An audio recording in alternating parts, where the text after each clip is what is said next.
So you've uploaded 100 designs onto Redbubble, TeePublic, or some other print-on-demand website, and now the thoughts are creeping in.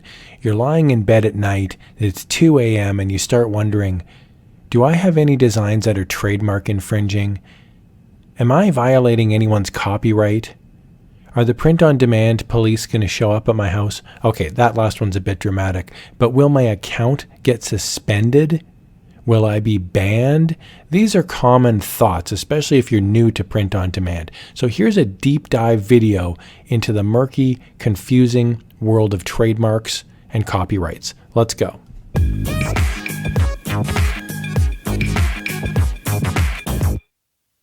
Okay, so before we begin, I just want to say a few things. So if you enjoy listening to me rant like a lunatic, then this might be entertaining. Number one, I'm not a lawyer and I'm not the expert on all things trademarked and or copyrighted in every country in the world. So if you're a 6th-year law student watching this video, this is probably not for you. This video is designed for print-on-demand artists who are confused about the terms trademark and copyright. So this is generally designed for beginners. Number two, there is a copyright and trademark law in each country, and there is also the real world. So I'm going to try to talk about both the law and the real world in this video. So I know how YouTube works and everyone's got an opinion, and that's actually great. Throw them down in the comments section. Just so you guys know, I don't censor anyone who disagrees or has a strong opinion. As long as you're not a complete jerk about it, please do leave comments down below. I actually welcome that. There's 200 plus countries in the world, and the laws are often outdated and different in each country. Plus, everyone on the planet has their own unique life experiences. So feel free truly to jump into the conversation. I think that's great. I love the little community that we have here. Okay, so let's jump into the big picture on the difference between trademark and copyright. Well, actually, I want to throw one more thing in here. Number 3, there's a ton of copyright and trademark infringing designs on sites like Redbubble, Etsy, and TeePublic. A ton. All I can say is these artists or these pirates are breaking the law, and it's up to the copyright and or trademark holder to report them, not necessarily you or me. So if you see a Garfield design, for example, you can certainly file a complaint. I get this question a lot. Can I report these people? You can, but nothing is going to happen. Only the rights holder to Garfield or whoever the property belongs to can file a complaint and successfully get the designs taken down. So I would just recommend don't waste time reporting Spider-Man designs on Redbubble, because Redbubble is not going to listen to you or me because we don't hold the rights to Spider-Man. It totally sucks, and I wish it wasn't this way, because there are lots of lazy designers out there making easy money, and I think it hurts the integrity of this hobby and the print-on-demand industry in general. All I can say is control what you can control. Make high-quality, legal, original pieces of art, and you can at least hold your head up high. Okay, I'll jump off my soapbox and let's start this thing here. So what is a trademark? A trademark is intellectual property. So it's basically some sort of phrase. It could be a design. It could be an expression. It can be a combination of colors, shapes. It could be a logo, etc. So here are some common examples of trademarks. Note the colors and the unique shapes. These are identifiable brands. So ask yourself this: if you created a design using those elements, those shapes, those colors, would an average consumer get confused by your design thinking it might belong to that company? If the answer is yes, the average consumer would get confused, then you are probably infringing on that trademark. So let's use an example. Here's the National Football League, one of the most recognizable global brands on the planet. Let's pick a team at random. How about the Pittsburgh Steelers, for example? They have their own colors, they have their name, and they have a logo. So here's a t-shirt design that I made on the left, and here's the actual Steelers logo on the right. So ask yourself, is the t-shirt design infringing on the trademark? I would argue yes, my design is infringing on the trademark. My design on the left is using the exact same colors. It mentions football, and it even has the same city, which is Pittsburgh. So you could argue that an average consumer seeing my design would be confused and think that my t-shirt design is actually related somehow to the Pittsburgh Steelers logo, brand, identity. So I personally would not use this t-shirt design on a site like Redbubble, TeePublic, Merch by Amazon, or any of those sites. I might get away with it, but then again, I might not. So how about this? How about hand-drawn characters or fan art? This is a really common question. Here's Spider-Man, who is perhaps the world's most famous superhero. So I drew this superhero, and I'm going to call him Insect Boy. Sorry, Your Honor, I don't think that he looks like Spider-Man at all. Well, that's BS. No judge would believe me. My design has similar colors. It has similar eyes. It's reasonable to think that the average consumer would think that I drew Spider-Man. So the next concept then is, what about parody, which is making fun of something? So parody is the idea that you're making fun of a well-known brand. So for example, using the McDonald's as our example, what about this design? Would a regular consumer think that this t-shirt design was somehow an official McDonald's restaurant design? Most likely not. So this is where things get confusing and murky from a legal standpoint. Under trademark law, infringement of a trademark only occurs when there's source confusion. So here, you could argue that it's reasonable that the average consumer is aware that this shirt is a spoof of an original trademark. So it is a gray area. So before we get all excited and think that we can upload a ton of parody designs, keep in mind if McDonald's or Disney or Marvel Comics or any major brand holder decides to contact TeePublic or Redbubble or Etsy or Merch by Amazon and say, take these designs down, TeePublic, Redbubble, Merch by Amazon, and Etsy are going to take the designs down. They're not going to argue with them. They're not going to play lawyer and look at them. They're just going to take the designs down. They don't need the headache to sell one t-shirt. So this leads to the next big question. Are you selling your designs on a third-party site? And what I mean by third-party site is Redbubble, TeePublic, Merch by Amazon, Etsy, Zazzle, that kind of thing. Or are you selling them on your own website? So if you're selling your designs on Redbubble, TeePublic, Etsy, or any other third-party site, my advice to you is don't risk it. Don't even attempt to upload something that has somebody else's trademarked design inside of it. I would advise you to create original content, use public domain images, and we'll get into that in just a second. And even if there's a chance of a trademark infringement, don't upload the design. It's not worth getting your account banned, especially after you've uploaded hundreds or even thousands of designs. Forget the fan art, forget the parody, forget that stuff. That's my opinion anyway. If you're selling your designs on your own website, so for example, you have Barry's t-shirts and it's your own website domain, you're selling through Shopify, you're using a print-on-demand supplier like Printful, for example, then you can't really get your account banned because your account is your own website that you own. So you can sell whatever you want. You're the owner. Now this sounds great, but the problem is if you're selling trademarked infringed designs on your own website, like a Shopify account, and Marvel or Disney or McDonald's contacts you, then you run the risk that they will sue you. They're not going after Redbubble or TeePublic or Etsy. You are the business owner. So Shopify might refuse to sell something. It's possible. Printful might refuse to print something. It's possible. And they will often identify that. I've run into that myself. So if you're using Shopify and running your own site, if it sounds amazing, remember, getting banned on Redbubble is a lot better than getting sued by Marvel. I love weird examples about trademarks. So here's a fun fact about trademarks. They're typically tied to the image of a specific product. So here's a weird example.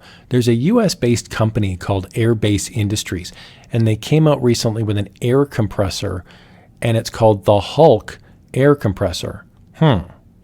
So is that infringing on a trademark? Would an average consumer think that the Hulk brand of comic books is somehow related to the Hulk air compressor? The company who makes the air compressor says no, there is no infringement. They're completely different products. Hulk is just a normal word, like Hulk Hogan, or even in the dictionary, the word Hulk describes old ships, for example. Now, Marvel, on the other hand, says, hold on, and they're suing to get the company to stop using the word Hulk on their air compressor. So who's right? Well, it's a gray issue, and ultimately the court will need to decide. Here's another weird example. In the United States and Canada, there's a food company called Old Dutch. So for example, there's Old Dutch potato chips. I've eaten them my whole life. However, there's a completely different company called Old Dutch Bleach, and they supply cleaning products. So we have Old Dutch chips and we have Old Dutch Bleach. Would an average consumer get those mixed up? Probably not. At least, man, I hope not. So each company uses the phrase Old Dutch to sell their individual products. There's even an old product in Ohio called Old Dutch Beer, and that's kind of neat. So there's actually 3 completely different products that have all used the term Old Dutch to sell their products. Okay, so what does any of this have to do with print on demand, you might be wondering? Well, I thought it was interesting. But the point is, the trademarks are intellectual properties around certain types of products. So a Spider-Man t-shirt is violating the Marvel trademark because someone would buy your infringing Spider-Man t-shirt because they like the superhero in the comics. If you made a t-shirt that said, I'm 4 years old and I'm a marvel of nature, you could argue that that word Marvel has nothing to do with a comic book or a superhero. So again, on Redbubble or TeePublic, I wouldn't risk the Spider-Man design, but putting up a design that says I'm 4 years old and I'm a marvel of nature, that is probably okay. Now, if you're selling your own products on your own website, then you would probably be left alone either way in the real world. But if Marvel came after you, you'd be dealing with Marvel directly. You wouldn't get your account banned, and you couldn't really plead your case to a third party unless it was the courts. So how can you check if something is trademarked? This is kind of a tough question because there's about 200 countries in the world, and each country has their own trademark law. And it's also tied to specific products. So for example, do you remember Old Dutch from before? Well, there's Old Dutch potato chips. There's Old Dutch Bleach. There's even Old Dutch Beer. So with the Old Dutch Beer, here's the registered trademark. Now notice it's expired. So I'm looking on a website called Justia, and it has a searchable database of active and inactive trademarks. So I would recommend starting with Justia, but that's because I'm based in Canada. There's other trademark sites on the internet. So for example, in Canada, we also have this government database, and I can check there as well. So do you need to check every database in every single country in the world? Probably not, of course, but it would be smart to check at least a couple of databases like Justia, for example. I would also recommend using common sense as well. So like here, for example, I'm on Justia, and I can see that G.I. Joe, the trademark, has expired. Yeah, but G.I. Joe is a very popular line of action figures, comic books, and movies. So for me personally, I don't really care if the trademark is active or not. There's probably an active trademark out there somewhere.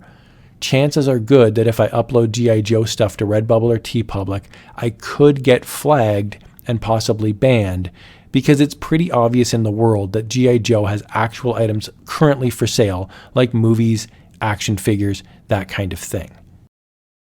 Now, what about celebrity images? Generally speaking, it's not a good idea to use a celebrity's image on a t-shirt. I'll talk about why. There's a few reasons for this. Reason number one, if you're using a photograph of a celebrity as your basis for your design, you most likely do not own the copyright to that photograph. The person who took the photo would own the copyright. So it's challenging to create artwork from that photograph because that would likely be a derivative work from that person's photograph. Reason number two, a celebrity is a human being, and most people in the world are entitled to some sort of privacy.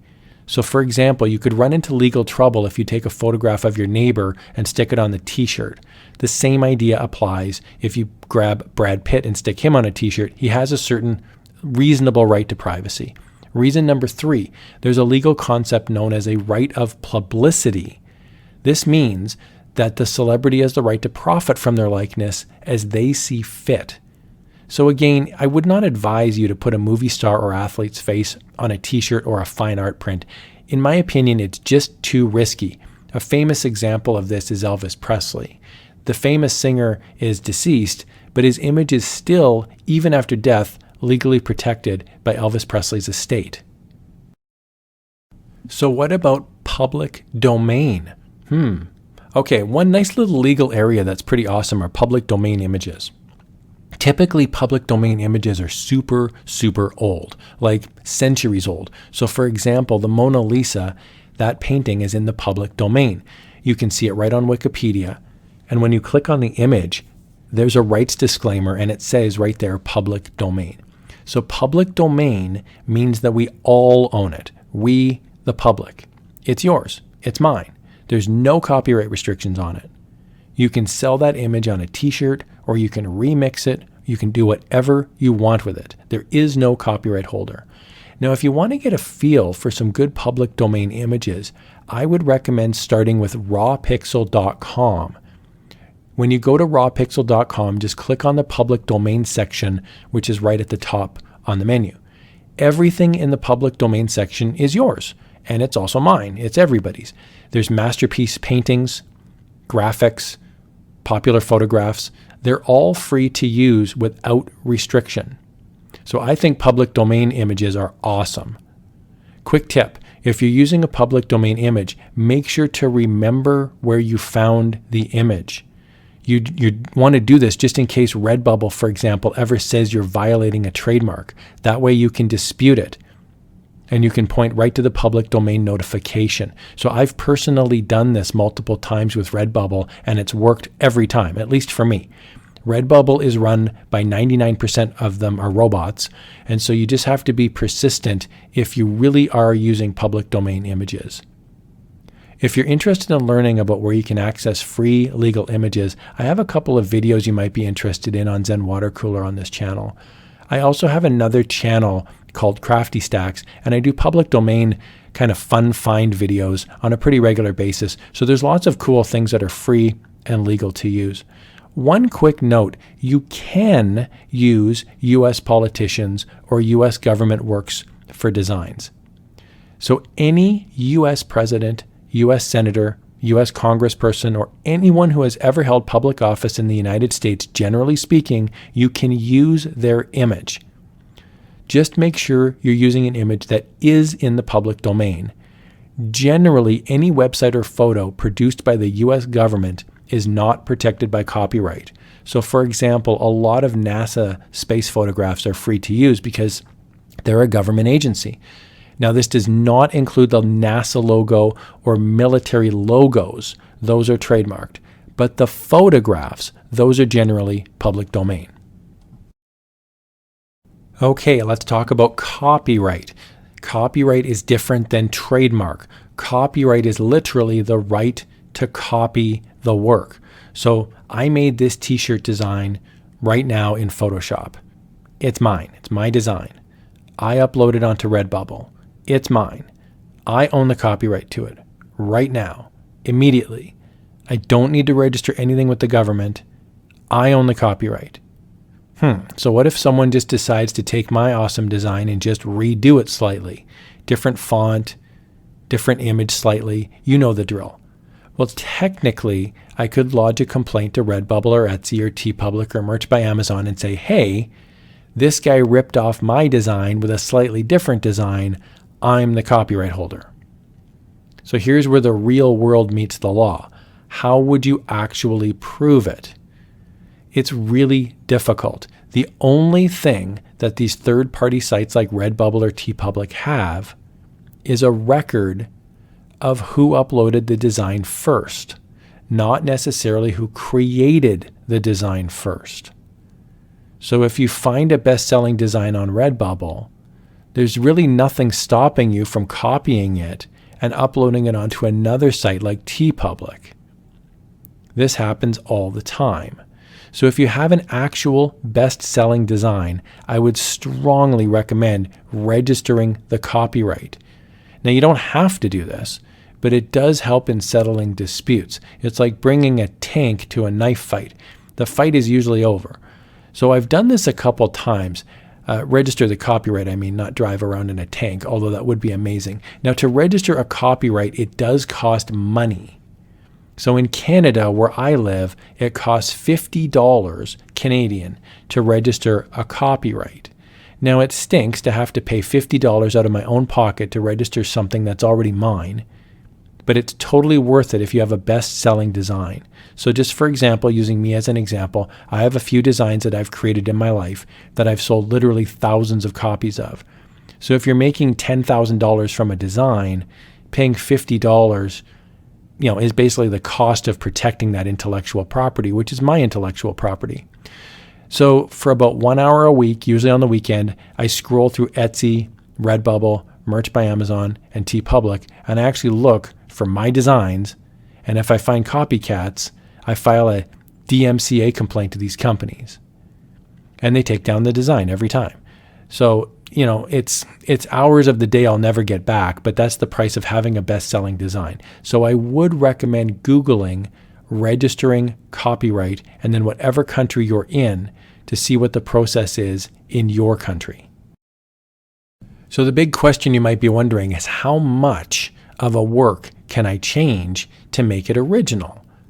Now, this is a great question, and I can't really give you a definitive answer. I would say that in Canada anyway, registering a copyright gives the holder the right to that work and any derivative works. So I've seen a number that's thrown around as 30%, meaning that if you change 30% of somebody's design, it's no longer copyrightable. Now, I don't personally believe this, but it's not up to me. It's ultimately up to Etsy or Redbubble or whichever site is keeping up or taking down the designs. So typically, sites like Redbubble or TeePublic only care if it's an exact copy.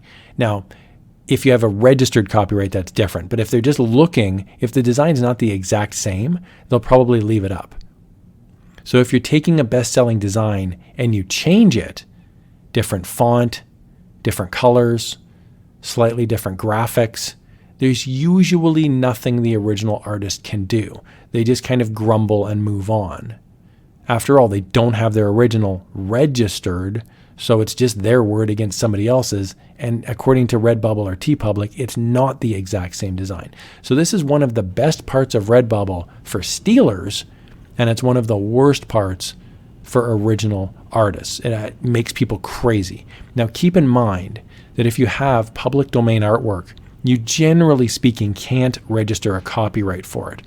So if you just take the Mona Lisa, for example, you can't just register that as your design because you uploaded it first. I mean, you can try, but if you initiate a complaint to a third-party print-on-demand site like Redbubble, they might say too bad and leave up the allegedly infringing design.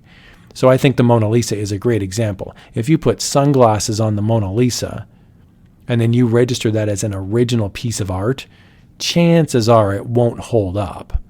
So if I put on a different pair of sunglasses on the Mona Lisa, and then you ask Redbubble or Etsy to take down my design because it's infringing on your design, I mean, they might do it. But then me as the second artist, I might dispute it, and then the design goes back up. So now we have a fight on our hands. Your original sunglasses design versus my second different sunglasses design. So now it's up to you to sue me now for infringement, and chances are very strong you would not win because your design is not really original. It's based on public domain art, which everybody owns. So again, I don't know this 100%. I'm speculating and I'm using a very fictitious example, and every case is different. So how do I initiate a copyright strike? Okay, there's this thing called the DMCA, and DMCA stands for the Digital Millennium Copyright Act. It's a US-based copyright law that came into effect in 1998. Now you can read about this in excruciating detail on Wikipedia. If you're still awake at this point, just Google DMCA. So typically what will happen is you find that your design is, say, copied on a website. you look on that website for the DMCA complaint for that specific website. So for example, here's Etsy's DMCA page, and here's Redbubble's DMCA page, and here's TeePublic's DMCA page. Now remember, filing a DMCA complaint does not automatically mean that they will pull the design. And even if they pull the design, the other artist usually is given the opportunity to file what's known as a counterclaim or a counter notice. I've actually filed a few counter notices on Redbubble. So just as an example, I received a notice that I was infringing on Marvel, but I wasn't infringing on Marvel. The robots at Redbubble screwed up. My design had literally nothing to do with Marvel Comics. So I filed a counter notice, explained that they were completely mistaken, and I got my image reinstated. I actually pointed to a public domain piece of artwork and said, "You're completely wrong." So if you get a DMCA strike and you really do think you are innocent, go ahead and file a counterclaim. The worst case scenario is that Redbubble or whatever site you're using, they either put your image back up or they say, "No, we disagree with you. We're going to kill your image forever. Please don't re-upload this." Or in really rare circumstances, the actual copyright or trademark owner would reach out to you directly, and then you try to work it out with the actual original complainer.